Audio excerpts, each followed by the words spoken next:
Avokati shqiptar Spartak Ngjela ka reaguar ashpër ndaj zhvillimeve politike në Serbi dhe qëndrimeve të presidentit serb Aleksandar Vučić për Kosovën. Ngjela vlerëson se Vučić është në ditët e fundit të pushtetit të tij, ndërsa protestat masive në Beograd po dëshmojnë dështimin e një regjimi të ndërtuar mbi gënjeshtra nacionaliste dhe anti-shqiptarizmin historik për cilët bota sot. Vučić është një i paaft që ende nuk e kupton çfarë përfaqëson shqiptarët dhe cili është roli i tyre historik në Ballkan, shkruan avokati. Në vijim shkrimi i tij plot, Aleksandar Vučić që bërtiste për çlirimin e Kosovës, tani është në prag të rrëzimit të tij. Kjo ka qenë historia e anti-shqiptarizmit në shekuj dhe kështu kanë përfunduar të gjithë këta.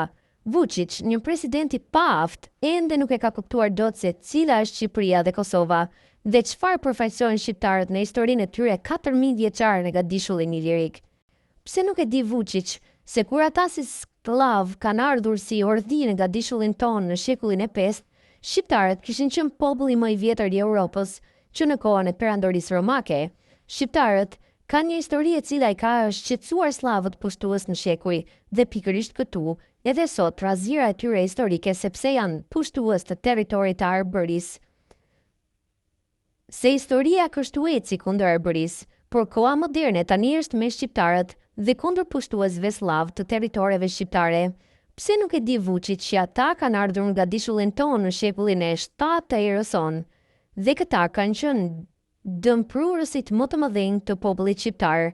Por tani, ne shqiptarët jemi në ofensivën e rimarrjes së të gjitha territoreve tona arbërore, që janë territoret e banuara sot nga shqiptarët autokton të Gadishullit Ilirik, dhe Vučić prandaj gënjen dhe sheh ëndra me sy hapur për Kosovën.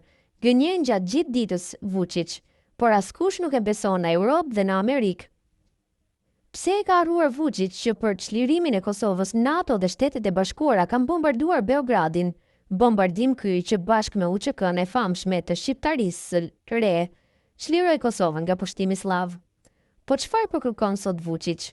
Ai është një i çmendur se mendon që duke përsëritur kërcënimet e tij foshnjërake, do të largojë studentët dhe punëtorët e Serbisë nga protestat masive që kanë rinisur kërkesën për vëzimin e tij. Dhe për Aleksandar Vučić, shenjat janë që ai do të rrëzohet. Por ne shqiptarët as nuk pyesin fare për këtë të ardhmen e Europë, nga stepat në shekujt e parë të kohës sonë.